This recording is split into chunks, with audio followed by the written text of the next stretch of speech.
land we topped the Katagyan hills, no people were yet around. Roosters and hens crowded among the branches of trees. Stray goats nibbled on the sides of the road. The bull carabaos tugged respectively. In the early morning, the puppies lay curled up together between their mother's paws under the ladder of the house. 4 puppies were all white like the mother. The 5th puppy lay across the mother's neck. On the puppy's back was a big black spot like a saddle. The opening of the sawali door is uneven, dragging noisily against the bamboo flooring. Aroused the mother dog, and she got up and stretched. She trotted away and disappeared beyond the house of the neighbor.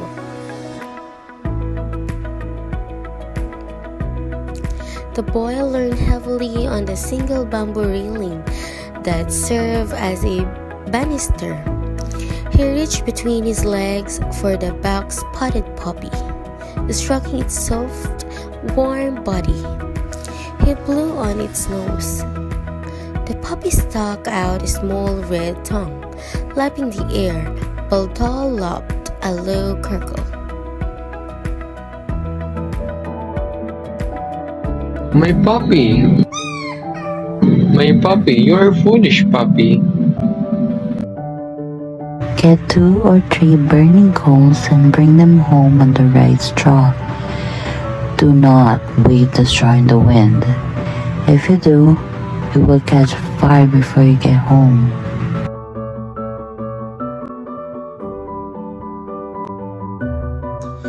She turned from the doorway into the small, untidy kitchen. She washed the rice and put it in a pot, which she placed them on the cold stove. She made ready the other pot for the mess of vegetables and dried fish. When Baldo came back with the rice straw and burning coals, she told him to start a fire in the stove, while she cuts the ampalets and drills and sliced the eggplants. There is a fire, Mother. Is Father awake already? Nana Ella shook her head. He went to play with the puppies. He sat on the bridge and took them on his lap one by one. He searched for the place where she crouched between his thumbnails. My puppy! My puppy! Ambo, his 7-year-old brother, awoke crying. Later he came down with a ripe banana on his hand. He ate the banana without peeling it.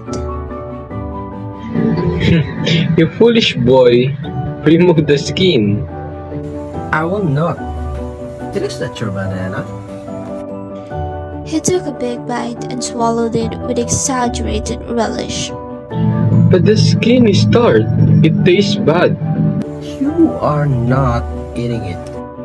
The rest of the bananas vanished in his mouth. He sat beside Baldo and both played with the puppies. Ambo played with other puppies, but he soon grew tired of them. He wanted the black-spotted one. Ambo begged to be allowed to hold the black-spotted puppy, but Baldo said he would not let him hold the black-spotted puppy because he would not peel the banana. He looked longingly at the black-spotted puppy in Baldo's arms. Suddenly he bent down and tried to snatch the puppy away, but Baldo sent him sprawling in the dusk with death bush. Ambo did not cry. He came up with a fistful of hand which he flung on his brother's face. Seeing the black-spotted puppy waddling away, Ambo turned around and made a dive for it. Baldo saw his intention in time and both fell on the puppy, which began to howl loudly, struggling to get away. I hope you die, you little demon. Baldo now left him and ran to the black-spotted puppy, which he caught up in his arms, holding it against his throat. Ambo followed, crying out threats and curses.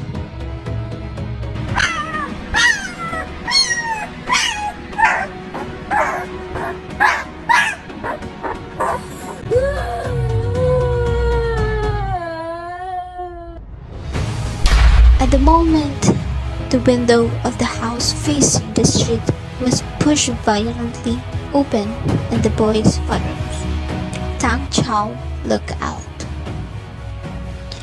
Bulldog stopped to pick up the black-spotted puppy, but Tang Chao shouted harshly to him not to touch the dog. The dogs have gone mad!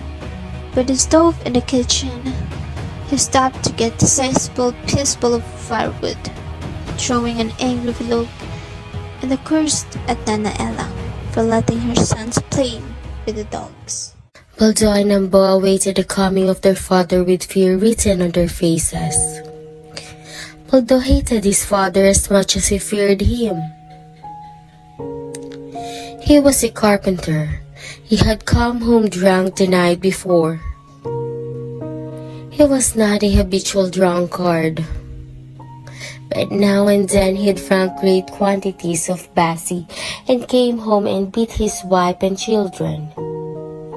He would blame them for their hard life and poverty. You are a prostitute. I will kill you both, you bastards. I am king in my house. Now as he approached the two, Ambo cowered behind his elder brother. He held onto Baldo's undershirt, keeping his wounded hand at his back. Unable to remove his gaze from his father's closet's red-specked eyes. Fools! Don't you see it is mad? The puppy attempted to follow them, but Tang Shako caught it with a sweeping blow of the piece of firewood. The puppy flung into the air.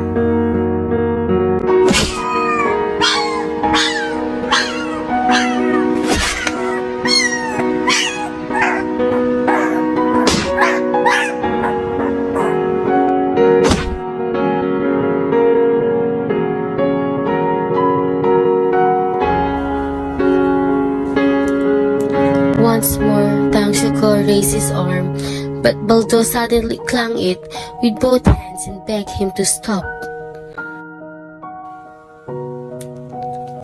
Tang Shako dealt the battered puppy another blow at his limp steel.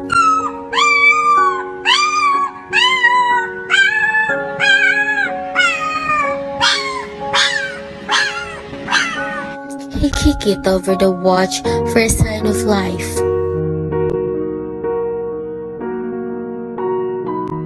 But the puppy did not move, it lay twisted its side.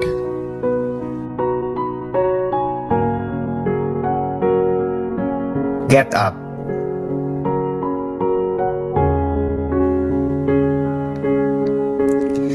Baldo was deaf.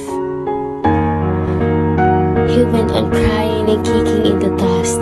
Tang Shako stuck him with a piece of wood in his hand and again told him to get up. Get up. Shameless son of a whore. Stand still. I will teach you to obey me. He shortened his grip on the arm of Baldo and laid his blows. Baldo fell his knees screaming for mercy. He called on his mother to help him. Nana Ella came down, but she hesitated at the foot of the ladder. The piece of firewood caught him behind the knees and fell on his face. Nana Ella ran to the fallen boy and picked him up. Brushing his clothes with her hands to shake off the dust, Tang Shako pushed Baldo towards her. Here, take your child.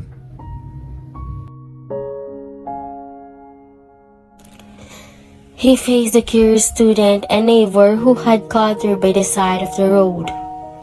He yelled at them to go away. He said it was none of their business if he killed his children. They are mine. I feed them and I can do anything I like with them.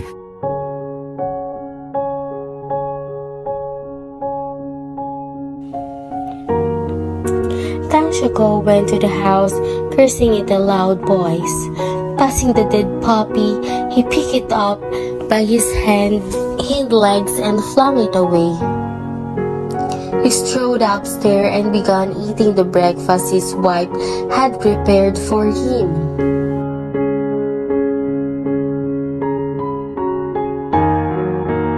Nana Ella knelt by her children and dusted their clothes. She was crying silently.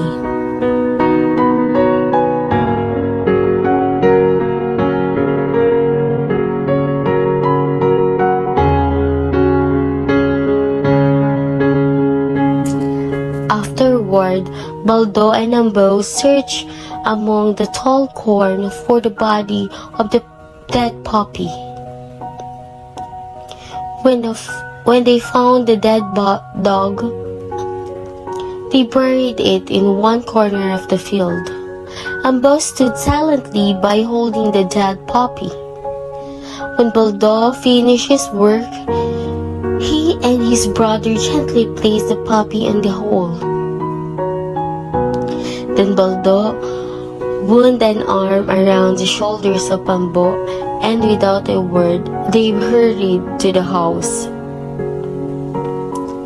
The sun has risen high above the Katayaghan hills, and warm golden sunlight filled in Nagrebcan. The midst of the tobacco fields had completely dissolved.